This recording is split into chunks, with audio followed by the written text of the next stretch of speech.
Hi everyone. ഞാനിത് കുറച്ചായിട്ട് ചെയ്യണമെന്ന് വിചാരിച്ചു വെച്ചൊരു വീഡിയോ ആണ്.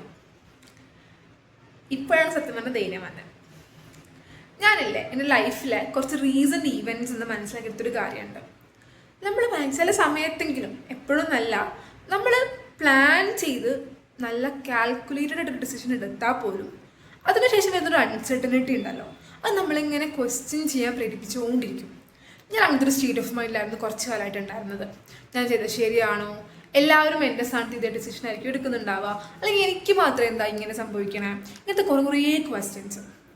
ഇങ്ങനെ ഒരു ബഞ്ച് ഓഫ് ക്വസ്റ്റ്യൻസ് എൻ്റെ തലയിലുണ്ടായിരുന്ന സമയത്താണ് ഞാനൊരു വീഡിയോ പോസ്റ്റ് ചെയ്തത്. പറഞ്ഞു തന്നെ വേറെ ഒന്നിനെ പറ്റിയല്ല, ഞാൻ റിസൈൻ ചെയ്തെന്ന് പറഞ്ഞിട്ടൊരു വീഡിയോ പോസ്റ്റ് ചെയ്തിട്ടുണ്ടായിരുന്നു. എൻ്റെ ആങ്സൈറ്റി സ്പൈക്സിനെ പറ്റി ഞാൻ പറഞ്ഞിട്ടുണ്ടായിരുന്നു. അപ്പോൾ അതിനടിയിൽ വന്നൊരു comment, it actually made my day. ആ കമൻറ്റ് ഇങ്ങനെയായിരുന്നു: sometimes it's important to listen to your heart than your brain എന്നുള്ളത്. അതത്ര പുതിയ ഐഡിയ ഒന്നുമല്ല, നമുക്കൊക്കെ അറിയുന്ന കാര്യമാണ്. പക്ഷേ അതിൽ തന്നൊരു റീഅഷുറൻസ് ഉണ്ട്. It help me a lot. അപ്പോൾ അതെന്ന് മനസ്സിലാക്കിയെടുത്തൊരു കാര്യമാണ്,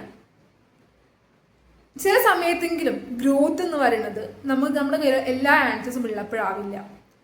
ഔട്ട്കം എന്താന്ന് പോലും അറിയാണ്ട് നമ്മൾ എടുക്കുന്ന നമ്മൾ നമ്മുടെ ഇൻഡ്യൂഷനെ ട്രസ്റ്റ് ചെയ്തെടുക്കുന്ന ഡിസിഷൻസ് ആയിരിക്കും ചിലപ്പോഴെങ്കിലും കറക്റ്റ് ആവാം. അറിയാമല്ലോ, നമ്മൾ അറിയാണ്ട് നമ്മൾ ചെയ്യുന്ന കാര്യങ്ങൾ മറ്റുള്ളവരെ ഡേ ടു ഡേ ലൈഫിൽ ഹെൽപ്പ് ചെയ്യുന്നുള്ളത്.